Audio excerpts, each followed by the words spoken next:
I am not black.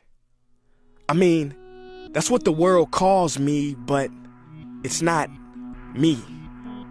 I didn't come out of my mother's womb saying, "Hey everybody, I'm black." No, I was taught to be black, and you were taught to call me that, along with whatever you call yourself. It's just a label. See, from birth, the world force feeds us these labels, and eventually we all swallow them. We digest and accept the labels, never ever doubting them. But there's one problem. Labels are not you, and labels are not me. Labels are just labels. But who we truly are is not skin deep. See, when I drive my car, no one would ever confuse the car for me. Well, when I drive my body, why do you confuse me for my body? It's my body. Get it?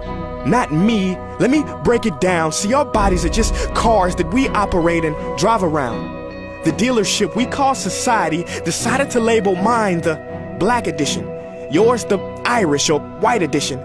And with no money down, 0% APR, and no test drive, we were forced to own these cars for the rest of our lives. Forgive me, but I fail to see the logic or pride in defining myself or judging another by the cars we drive. Because who we truly are is found inside. Listen, I'm not here to tell you how science has concluded that genetically we're all mixed and race in the human species doesn't exist, or how every historian knows that race was invented in the 15th century to divide people from each other and it has worked perfectly. No, I'm not here to lecture. I just want to ask one question. Who would you be if the world never gave you a label?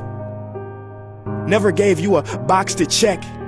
Would you be white, black, Mexican, Asian, Native American, Middle Eastern, Indian? No, we would be one. We would be together. No longer living in the era of calling human beings black people or white people. These labels that will forever blind us from seeing a person for who they are, but instead seeing them through the judgmental, prejudicial, artificial filters of who we think they are. And when you let an artificial label define yourself, then my friend, you have chosen smallness over greatness and minimized yourself, confined and divided yourself from others. And it is an undeniable fact that where there is division, there will be conflict, and conflict starts wars. Therefore, every war has started over labels. It's always us versus them. So the answer to war, racism, sexism, and every other ism is so simple that every politician has missed it. It's the labels. We must rip them off. Isn't it funny how no baby is born racist, yet every baby cries when they hear the cries of another, no matter the gender, culture, or color, proving that deep down we were meant to connect and care for each other.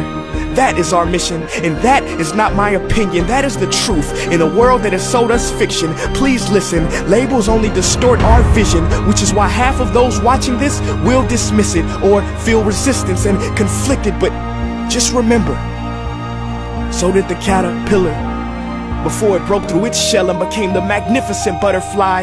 Well, these labels are our shells, and we must do the same thing so we can finally spread our wings. Human beings were not meant to be slapped with labels like groceries and supermarkets. DNA cannot be regulated by the FDA. We were meant to be free, and only until we remove them all and stop living and thinking so small will we be free to see ourselves and each other for who we truly are.